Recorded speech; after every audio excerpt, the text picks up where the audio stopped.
to the next session on spoken English. I hope you must have seen my previous videos and must have understood the basic philosophy. आप लोगों ने विश्वास है, पूरा विश्वास है कि पुराना वीडियो देखा होगा और उससे ज़्यादा विश्वास इस बात का है कि देखने के बाद आपने बेहतर समझा होगा कि हम क्या, कैसे और क्यों पढ़ रहे हैं, अंग्रेजी क्यों सीख रहे हैं। उसमें मैंने एक बात बताई थी कि अंग्रेजी सीखने के लिए 4 चीज़ें ज़रूरत पड़ती हैं। लिसनिंग, उसके बाद स्पीकिंग, उसके बाद reading and the last is writing. I am not concerned about writing part. I am concerned about speaking. And the speaking comes after listening. So I hope you must have liked my video और उसको अंत तक सुना होगा, like किया होगा और विश्वास है कि सब्सक्राइब भी किया होगा। तो अब हम फ्रेंड्स अपने इस सेशन में आते हैं जिसमें मैंने आपको कहा था कि मैं आपको कुछ टेंस से आपको वाकिफ़ करवाऊंगा, काल से आपको वाकिफ़ करवाऊंगा और उसमें हम लोग ये सीखेंगे बिना ग्रामर की मदद के कि कौन से वाक्य कब बोले जाएं। उदाहरण के लिए पहला वाक्य जो सबसे सरल रहता है, ये तो आपको मालूम है कि वर्तमान काल, भूतकाल और भविष्य काल, ये 3 काल रहते हैं। वर्तमान काल जिसमें हम काम कर रहे हैं, भूतकाल जिसमें हो चुका है और भविष्य काल जिसमें होने वाला है। Present tense, past tense and future tense. Present tense, past tense and future tense. जितने भी वाक्य हैं, जितने भी तरीके के वाक्य हैं, वो इस तीनों में से किसी न किसी में आते हैं। इन 3 श्रेणियों में कहीं न कहीं वो जरूर आते हैं। जैसे प्रेजेंट टेंस के कुछ प्रकार हैं, ऐसे पास्ट के कुछ प्रकार हैं, ऐसे फ्यूचर के कुछ प्रकार हैं और उन प्रकारों पर हमको नहीं जाना है। We don't have to put our head into learning the different types of tenses. No. We just have to start using it. मैंने अपनी पिछली वीडियो में कहा था कि जैसे 3-4 साल का बच्चा सही काल का उपयोग करता है। मुझे बाजार जाना है, वो तभी बोलता है जब उसको ये वाक्य की जरूरत है। उस समय वो ये नहीं बोलता कि मैं बाजार गया, उसने ग्रामर तो सीखी नहीं लेकिन बोला सही। यही अंग्रेजी में भी है। दूसरे शब्दों में, लगातार हम जब बोलेंगे, लगातार जब हम सुनेंगे, तब हम जानेंगे कि कौन सा वाक्य किस समय बोला जाए। टेंस का उपयोग कैसे अपने आप सही हो जाता है, ये इसका बहुत सरल उदाहरण है। I give you another example. जब हम साइकिल या कार चलाना सीखते हैं तो हमको केवल ये बताया जाता है कि गियर है, क्लच है, स्टीयरिंग है। उसके आगे प्रैक्टिस से ही आता है कि गियर को कब बदलना है, क्लच को कब बदलना है, चेंज करना है, कब रेस करना है, कब स्टीयरिंग को हिलाना है, कितना हिलाना है। It doesn't come through anything accept through practice. तो ये भी जो अंग्रेजी है, ये भी आपको केवल बस ये बता दिया गया, बाकी टेंस से आपको टेंस के प्रकारों से मतलब नहीं है। मैं इस बात को आपको बार बार जोड़ दूंगा कि टेंस के प्रकारों से आप बिल्कुल चिंतित मत होइए। So let's start with the first and the simplest form of tense, a sentence, and that is मैं जाता हूं।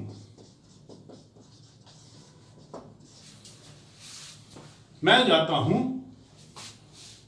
बताइए क्या होगा। बहुत सरल है, आप बोल सकते हैं, आपको मालूम है, आई गो। मैं जा रहा हूं, ये बताइए। I am sure this is equally easy for you. I am going. ये दोनों वाक्य में अंतर क्या है? मैं जाता हूं एक ऐसी क्रिया है जो मैं सतत रूप से करता हूं। मेरी एक तरह से आदत में है। मैं जाता हूँ, मैं खाता हूँ, मैं सोता हूँ, मैं उठता हूँ, मैं बैठता हूँ। उसमें आपको गो, स्लीप, ईट, डांस, जंप, पहला रूप उपयोग कर लेना है। गो, वेंट, गॉन, और ये सब तो आपको मालूम ही है। ये तो बहुत आधारभूत चीज है। हर वक्त, हर क्रिया के, हर एक्शन के 3 प्रकार हैं: go, went, gone, sleep, slept, slept. ये भी मैं आपको यहीं पे रोककर आपको बताना चाहूंगा कि गो, वेंट, गॉन को कंटेस्ट करने की जरूरत नहीं है। मैं ज्यादा जोर क्या नहीं करना है इस पर दे रहा हूं। यदि आप उनको ध्यान में रखेंगे कि क्या नहीं करना है, तो अपने आप जो करना है वो आप करने लगेंगे। Could you get me? I'm paying more attention to what you don't have to do. You don't have to do. And in the process, you would learn what you actually have to do. Right? So, I go, मैं जाता हूँ. I eat, मैं सोता हूँ. I break, मैं तोड़ता हूँ. I jump, मैं कूदता हूँ. I sleep, मैं सोता हूँ. I eat, मैं खाता हूँ. ता, हिंदी में सामान्यतया ताहू ताहू ताहू जो होता है। एक है, तो ये तो हो गया एक आदत वाली बात। और ये दूसरा वाक्य में क्या अंतर है? आप निश्चित रूप से समझ रहे हैं कि मैं जा रहा हूं कब बोलेंगे? जब वह प्रक्रिया अभी चल रही है। When that process is on, जब अभी काम जारी है, अभी काम जारी है, वर्तमान में काम जारी है। The work is in progress at present. तो I am going, यहां पे I am going हो जाएगा। दूसरे शब्दों में to be का फॉर्म जो होता है, to be के फॉर्म क्या क्या है? is, was, were, am, are। तो इसमें से कोई सा एक लगेगा, और जब भी ये लगता है तो सामान्यतया 99% केस में वर्ब के साथ ing लगता है, क्रिया के साथ ing लगता है।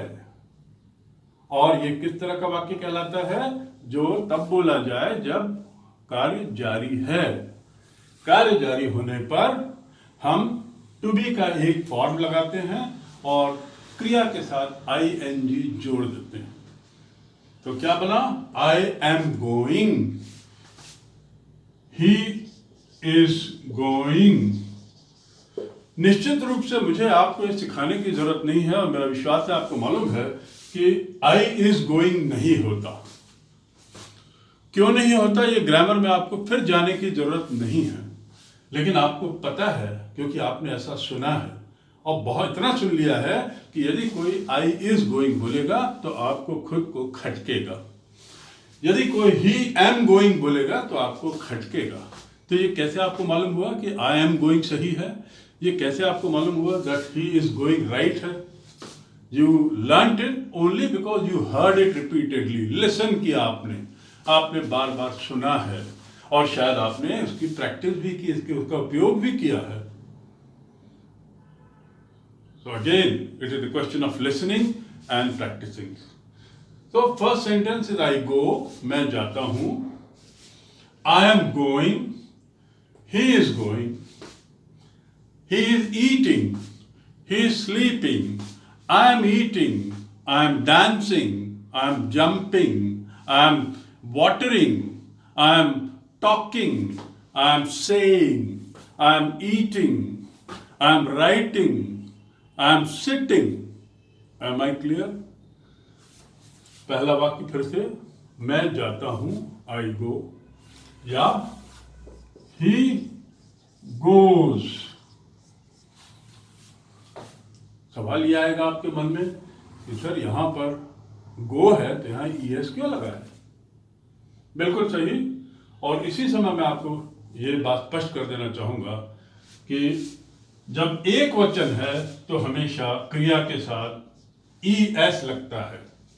मैं जाता हूं में क्रिया के साथ es लगता है एक वचन में। जब मैं जाता हूं तब, यहां पर नहीं लगता, ख्याल रखेंगे। ईएस कब लगता है, एस कब लगता है? जब जाता हूं, खाता हूं, सोता हूं होता है तब। लेकिन एक वचन में ही लगता है। अगला सवाल अब आएगा कि आई तो एक वचन है, बिल्कुल सही, लेकिन ये अपवाद है, एक्सेप्शन है। यू एक एक्सेप्शन है। आई और यू ये दोनों में एस ई एस क्रिया में नहीं लगता। मैं फिर रिपीट कर रहा हूं, ये एक वचन में एस ई एस लगता है, लेकिन आई और यू में नहीं लगता। You go, I go, he goes, she goes. Am I clear? I repeat, you go, I go, he goes and she goes. तो यहां पर एस और एस का अंतर स्पष्ट हो गया। दूसरे वाक्य में आते हैं जिसमें कार्य जारी है। मैं जा रहा हूं, I am going, he is going. ये जैसा मैंने फिर से पहले कहा कि एम कब लगेगा ये आपको मालूम है। एम केवल आई के साथ लगता है और ही के साथ इज लगता है। Clear? Very correct, good. I hope you are taking up the thread properly. तीसरा वाक्य होगा, तीसरा, ये वर्तमान का हो गया, ये भी वर्तमान का हो गया। अब मैं भूतकाल पे आता हूं, जो काम हो गया उस पे आता हूं, ताकि आप इसको तुरंत उससे रिलेट करो। मैं जाता हूं, मैं गया,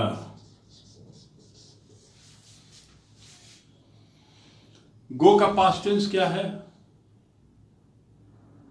गो, went, gone, go, went, gone. I go, I went, he goes, क्या होगा? he goes and he went। मैं गया, ख्याल रखेंगे, मैं गया था नहीं है। दोनों वाक्य में अंतर आप समझते हैं? मैं गया था और मैं गया में क्या अंतर है? मैं गया एक सामान्य प्रक्रिया भूतकाल की बताता है, और मैं गया था ये बताता है कि मैंने ये कार्य पूर्व में किया था। I had done this work earlier। मैंने यह काम किया था। मैं गया था, मैं खाया था, मैं गया, मैं खाया, दोनों में अंतर समझ रहे हैं ना? इतना तो जरूर है कि आपको अपनी हिंदी थोड़ी सी ठीक रखनी पड़ेगी, तो अंग्रेजी भी ठीक होगी। हम लोग ऐसा इतनी गलत भी नहीं बोलते हिंदी कि आपको हिंदी की ग्रामर समझ में ना आए बिना ये जाने कि कौन किस काल में आता है। तो coming back to the point, मैं गया, ये कौन सा काल हुआ?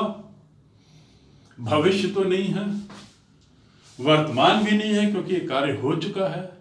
तो कार्य हो चुका है तो इसका मतलब भूतकाल का है। मैं गया, मैं गया का क्या होगा? I went, go, went, gone. मैं सोया का क्या होगा? बताइए, मैं सोया, आई, कौन सा काल आएगा, कौन सा रूप आएगा? सेकेंड। स्लीप का भूतकाल क्या है? स्लीप का पास्ट टेंस क्या है? Slept, I slept, SLEPT। ये भी बिल्कुल आपको कंठस्थ करने की जरूरत नहीं है कि go, went, gone, eat, ate, eaten, sleep, slept, slept, ना, ये याद ना करें। ये टोटा रटंट तरीके की पढ़ाई है, इसमें सफल नहीं होते। प्रैक्टिस करें। Practice makes a man perfect rather than mugging it up. Mug ना करें, कंठस्थ ना करें, उसे केवल प्रैक्टिस करें। I slept, clear? तो आई स्लेप्ट का क्या हुआ? मैं सोया। फिर मैं दोहरा रहा हूं, मैं गया था नहीं बोला मैंने, मैं सोया था मैंने नहीं बोला। इस बिस्तर में कौन सोया और इस बिस्तर में कौन सोया था? दोनों में अंतर है निश्चित रूप से। तो मैं सोया यदि बोलूंगा तो मैं बोलूंगा आई स्लेप्ट, और मैं सोया था यदि होगा तो वो अलग होगा। मैं सोया था, मैं गया था, मैं नहाया था। तो इसमें अब हम आ जाए। मैं सोया था के लिए आई हैड स्लेप्ट।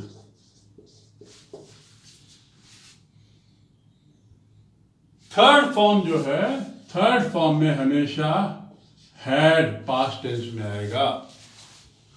थर्ड फॉर्म में हमेशा, ये थर्ड फॉर्म है। स्लेप्ट, स्लीप, स्लेप्ट, स्लेप्ट, उसमें सेकंड और थर्ड दोनों में स्पेलिंग स्लेप्ट है। तो इसलिए कंफ्यूज ना होए कि मैं सेकंड का उपयोग कर रहा हूं कि मैं थर्ड का उपयोग कर रहा हूं। I had gone, I had slept, I had eaten, I had talked, I had spoken. Speak, spoke, spoken, तो ये थर्ड फॉर्म हुआ। तो I had slept, I had gone, बताएं इसका हिंदी में अनुवाद क्या है? I had gone, I had gone का हिंदी अनुवाद क्या हुआ? मैं गया था। हैड गॉन, मैं गया था। Is it clear? तो आई रिपीट वंस अगेन, मैं जाता हूं, बड़ा सिंपल, आई गो। ही के साथ क्या लगता है? जैसा मैंने बताया, क्रिया में एस लग जाता है, ई एस लग जाता है। He goes, this is for मैं जा रहा हूं, क्रिया जारी है, तो उसमें हमेशा टू बी के जो 5 फॉर्म्स हैं उसमें से एक लगता है और ING लग जाता है क्रिया के साथ। I am going, I am sleeping, I am eating. Fine.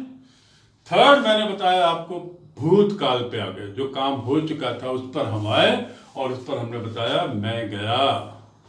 I went, I slept, I ate, I danced, मैं गया, मैं सोया। ये भूतकाल में कार्य हो चुका है। भूतकाल में भी 3 प्रकार हैं, 4 प्रकार हैं। हमको इस पे जाने की जरूरत नहीं है कि प्रकार के नाम क्या है ना। उन प्रकारों के सेंटेंसेस को हम जरूर सीखेंगे, लेकिन प्रकारों के नामों को जानने की जरूरत नहीं है।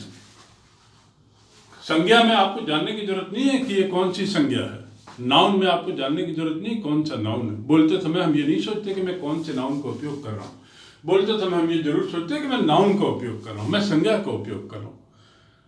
संज्ञा किस प्रकार का उपयोग करूंगा, ये अपने आप प्रैक्टिस से आ जाता है। It comes through practice. So I come here, मैं गया था, I had slept, right. Now I come to मैं जा रहा हूं का भूतकाल में क्या होगा? जब तुम आए तब मैं क्या कर रहा था?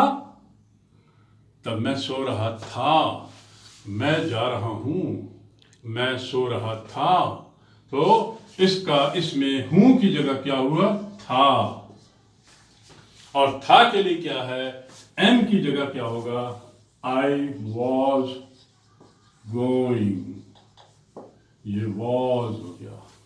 I was going, he was going, she was going, I was coming, he was coming, वह आ रहा था, वह जा रहा था, वह सो रहा था। So I think ये टाइप बहुत बेसिक एलिमेंट्री अंग्रेजी है, और यदि इसको आपने मास्टर कर लिया, जिसको मैं अगले वीडियो में फिर से पुनः दोहराऊंगा, पुनः इसी शैली में दोहराऊंगा और स्पष्ट करने की कोशिश करूंगा, लेकिन मेरा विश्वास है कि आप लोग इसको समझ गए होंगे।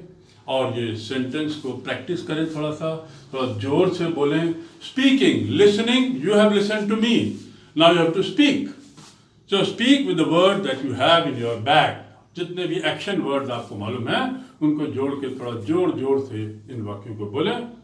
That's all. I hope you have understood. I'm sure you would like the video. Please do watch it till the end, and also don't forget to like it and subscribe for it. See you again next time, the next video. Thank you. हो गया 20 minute.